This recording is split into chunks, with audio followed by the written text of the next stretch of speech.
saying that कि तुम्हारा body का structure and figure and all which I didn't knew that कि अच्छा ये सारी चीज़ें बोलनी होती है. So I said I don't know it. He came to meet me and he kept insisting that we go to my room and chat. And I didn't understand. You know, you have to sleep with the producer. Audition दिया था मैंने, तो बोले you have been selected ऐसे करके. मैंने ठीक है मैं आती हूँ. बॉलीवुड में नेपोटिज्म पर तो सब बात करते हैं, लेकिन कास्टिंग काउच पर कोई बात नहीं करता, ऐसा क्यों? इंडस्ट्री में है, so you know how the ways are done here. And recently Bollywood has come up with couch casting. Okay. All right. My interview is over. Thank you very much. आखिर कास्टिंग काउच होता क्या है? क्या 90% लोग बॉलीवुड में casting couch का शिकार बन चुके हैं? आज की वीडियो में हम इसी बात पर चर्चा करेंगे. कास्टिंग काउच का मतलब होता है अगर आप बॉलीवुड की किसी भी फील्ड में काम करना चाहते हैं, जैसे मॉडलिंग, एक्टिंग या किसी भी चीज में, तो आपको कुछ कॉम्प्रोमाइज करना पड़ता है. वो आपसे मूवीज में काम दिलाने के बदले फेवर्स मांगते हैं और वो फेवर्स सेक्सुअली कनेक्टेड होते हैं. इन सब फेवर्स के बदले एक्ट्रेस को सक्सेस की गारंटी दी जाती है. सिंपल भाषा में बोले तो जितना सेक्सुअली कनेक्ट उतना बॉलीवुड में काम. और ऐसा सिर्फ फीमेल एक्ट्रेस के साथ नहीं, मेल एक्ट्रेस के साथ भी होता है. सबसे पहले हम उस एक्टर के बारे में बात करेंगे जो 90s की मूवी में की हुई ठड़क की वजह से बड़ा फेमस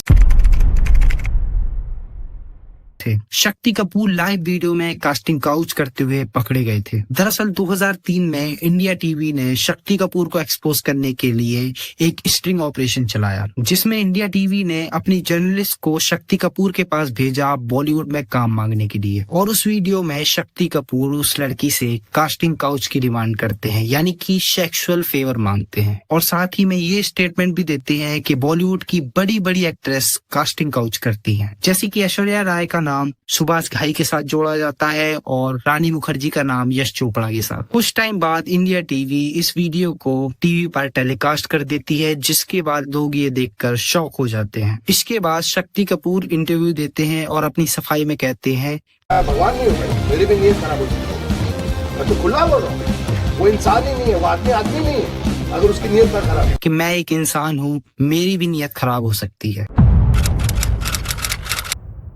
कास्टिंग काउच की अगली शिकार फेमस एक्ट्रेस कटरीना कैफ है. कटरीना कैफ की डेब्यू फिल्म में उनके को एक्टर ने उन्हें हरेस किया था. दरअसल बूम मूवी की शूटिंग के दौरान कटरीना कैफ और गुलशन ग्रोवर का एक इंटीमेट सीन था, जिसमें गुलशन ग्रोवर बार बार रीटेक लेते हैं और वो 2 घंटे तक एक इंटीमेट सीन पे ही अटके रहते हैं, जिसके बाद कटरीना काफी अनकंफर्टेबल फील करती है. इसके बाद बिग बी यानी परंपरा, प्रतिष्ठा, अनुशासन के गुणगान करने वाले अमिताभ बच्चन इस काम के लिए उन्हें अप्रिशिएट करते हैं. अब भाई काम के लिए क्या डेडिकेशन है और हार्ड वर्क है. कास्टिंग काउच सिर्फ न्यू कमर्स के लिए नहीं होता है. ये बात विद्या बालन ने पिंक विला के एक इंटरव्यू में बताई. And he kept insisting that we go to my room and chat. On one of the films that I have been. जब वो चेन्नई में एक मूवी की शूटिंग कर रही थी, तब उस मूवी के डायरेक्टर उनसे एक ऑफ कैमरा मीटिंग करना चाहते थे. विद्या बालन उन्हें एक कॉफी शॉप पर बुलाती है, लेकिन वो उन्हें इंसिस्ट करते हैं कि वो उनके होटल रूम में आए. लेकिन मीटिंग के दौरान विद्या बालन ने रूम का डोर पर रखा, जिसके बाद वो मीटिंग 5 मिनट में ही खत्म हो गई.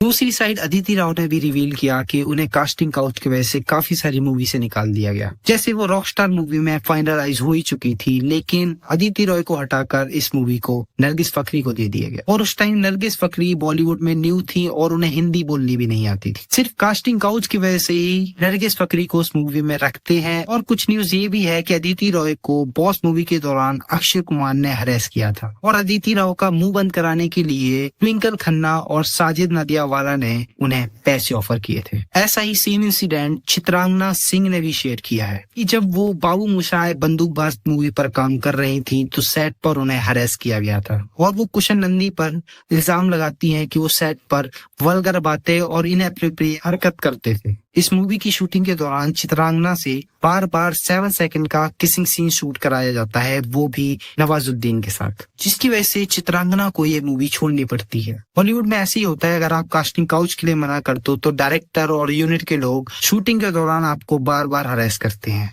बॉलीवुड में कास्टिंग काउच को बढ़ावा देने के लिए काफी डायरेक्टर एक दूसरे का सपोर्ट करते हैं, जैसे कि साजिद खान, जिन्होंने हम शकल और हाउसफुल जैसी मूवीज बनाई हैं. अजित खान पर भी काफी सारे एक्ट्रेस ने एलिगेशंस लगाए हैं, जैसे कि शर्लिन चोपड़ा एक इंटरव्यू में बताती हैं कि क्या क्या पे क्या किया हमारे साथ बोल। तब हिम्मत नहीं थी बात करने की। हम लोग यंग थे, हमारे पापा गुजरे थे, तब हिम्मत। साजिद खान ने अप्रैल 2005 में मेरा यौन शोषण किया था। सबके बावजूद साजिद खान की इमेज अच्छी करने के लिए उन्हें बिग बॉस में बुलाया जाता है एज अ कंटेस्टेंट, जहां पर उन्हें बहुत अच्छा इंसान दिखाया जाता है और सलमान भाई भी उनकी बहुत तारीफ करते हैं। इन सब के अलावा स्वरा भास्कर, अंकिता लोखंडे, रश्मि देसाई, राधिका आप्टे और ममता कुलकर्णी ने भी कास्टिंग काउच को फेस किया है। राखी सावंत एक इंटरव्यू में बताती हैं कि बॉलीवुड में स्क्रीन और स्किन टेस्ट दोनों जरूरी है। स्क्रीन टेस्ट का टाइम अलग और स्किन टेस्ट का टाइम अलग होता है। स्किन टेस्ट क्या होता है राखी जी? ठुकाई। अगर आपको हमारी वीडियोस पसंद आती हैं तो हमारे नए चैनल को प्लीज सब्सक्राइब करें और हमारी वीडियोस को लाइक करें और कमेंट्स में बताएं कि हमें क्या इम्प्रूव करना चाहिए।